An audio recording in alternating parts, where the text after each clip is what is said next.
Today we're looking at a favorite parable of mine.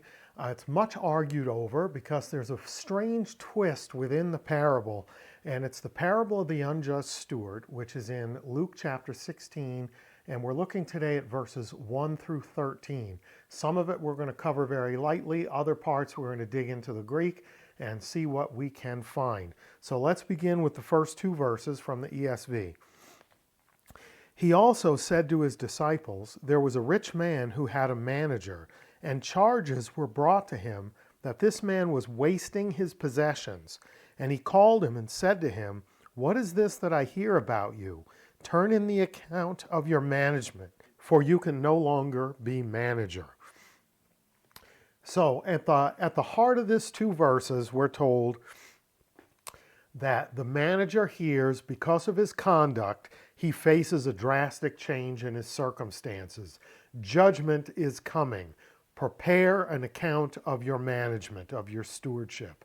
And at the end of that review, there's a pretty high likelihood you're no longer going to be in this managerial position. Let's go on and take a look at verse 3.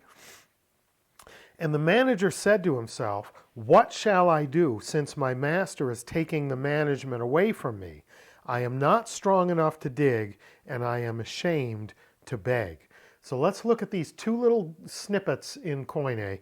First up, he says, "Ti poieso, what shall I do?" So poieso is a future tense verb, and he's questioning a future action. What shall I do? This is an important dynamic in the parable. The unjust steward is concerned about his future, and he's trying to determine what he's going to do in the present to secure his future. Keep that in mind as we press forward. I want to look at two very self-aware statements that he makes here. He says some things about himself that are profoundly self-aware. Skaptain, to dig. Uk iskuo, I am not strong. Epaitain, to beg. Iskunomai, I am ashamed. So two things he knows about himself. He doesn't have the physical strength to engage in labor to secure his future. He can't go out and dig ditches for a living. But the other part is he's too proud to beg. He's ashamed to beg for money. So he needs a different plan apart from working or begging to secure his future. So let's go on and look at verse 4. "I have decided what to do so that when I am removed from management, people may receive me into their houses." So he says, I know what steps I'll take today so that my future place will be secured. Now let's look at what his plan is, because we're told plainly in 5 through 7. "So summoning his master's debtors one by one, he said to the first, 'How much do you owe my master?' He said, 100 measures of oil. He said to him, 'Take your bill and sit down quickly and write 50. Then he said to another, 'And how much do you owe?' He said, 100 measures of wheat. He said to him, 'Take your bill and write 80. So he cooks the books in favor of his master's debtors. And in order for this to work, they have to go along with it. They have to cooperate. So now, in order to owe his master less, the debtors owe him something too. Now comes the bellyache-inducing part in verse 8. "The master commended the dishonest manager for his shrewdness. For the sons of this world are more shrewd in dealing with their own generation than the sons of light." So look at this phrase in Koine. Kai epenesen hokurios. We'll stop there for a second. Hokurios, the master, epenesen, commended or praised. Ton oikonomon, the steward, so this is oikos and nomos, house law, the manager of the house. He commended to oikonomon tes adikias, the unjust one. So he's a manager or a steward, but he's explicitly called the unjust one. Hoti, because phronimos, prudently, poiesin, he acted.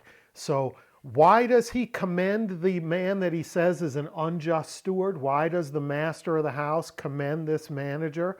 Because what the man did, what the manager did, was prudent. He is unjust. He's accused of waste. We now know that he's guilty of stealing in favor of the debtors, and he's praised for acting prudently. What is prudent about this? When you know that judgment is about to fall, what this man did was he did what was available to him today so that he would have a place to go tomorrow. He acted in his self-interest now so that his future would be more secure. Pretty significant stuff. Let's look at verse 9. And I tell you, plural. So here we know that Jesus is stepping out of the parable and is addressing his disciples. And I tell you, plural, make friends for yourselves by means of unrighteous wealth, so that when it fails, they may receive you into the eternal dwellings. So let's look at this phrase here. Heautois poiesate philus.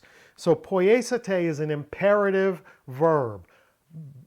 Make, he said, and it's because it's in the aorist tense, it's start making or begin to make. And make what? Philus, friends, heautois, to or for yourselves. Start making friends for yourselves.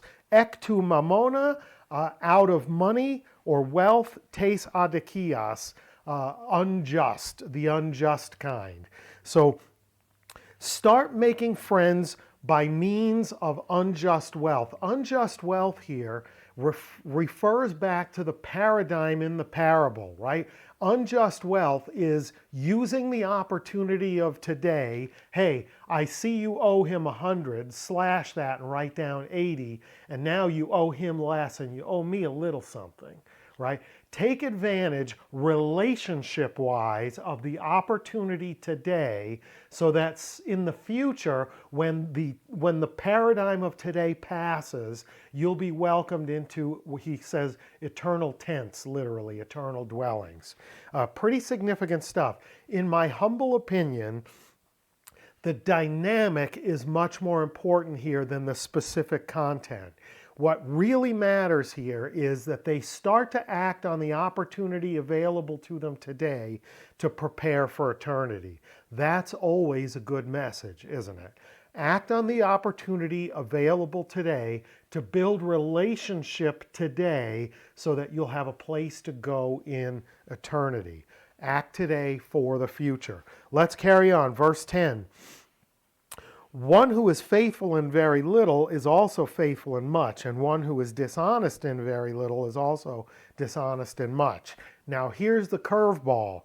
The paradigm doesn't seem to apply to this verse. I don't see any real direct crossover other than the importance of sort of differentiating dishonesty from honesty and integrity from a lack of integrity.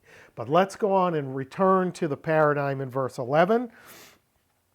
If then you have not been faithful in the unrighteous wealth, who will entrust to you the true riches? So if the unjust and unrighteous is the now and the genuine is the what's to come, the paradigm holds up. Act now in the unjust paradigm to secure your place in the genuine, in the real thing. If you're going to receive eternity, you're going to have to make shrewd, prudent moves here in the unjust time that won't last. Carrying on, verses 12 through 13. And if you have not been faithful in that which is another's, who will give you that which is your own? No servant can serve two masters, for either he will hate the one and love the other, or he will be devoted to the one and despise the other. You cannot serve God and money. So let's summarize. What's the primary message within the parable? What praiseworthy thing did the unjust steward do? Imagine that. We're calling him the unjust steward. He did something praiseworthy. He did something that was prudent in his circumstances. When he knew that judgment was coming, he seized the present opportunity that existed prior to that judgment so that he could ensure his place in the future. And what was the nature of that opportunity? It was a relational opportunity. I'm going to interact with these people in such a way, even though it's crooked and corrupt and involves collusion with other people who in the parable are crooked and corrupt, to build a relationship that will allow for him to have somewhere to go after the judgment. That's the message to the disciples. Start making friends now so that in the future, after the judgment, you'll have a place to go, and the place he describes, he himself calls it eternal tents or eternal dwellings. Act now in the failing place and situation, in the place of unjustness and corruption, so that when it passes, there'll be a place for you in an eternal dwelling. It's pretty amazing. Even someone called the unjust steward is smart enough, is shrewd enough to get this. And Jesus tells his disciples to act likewise.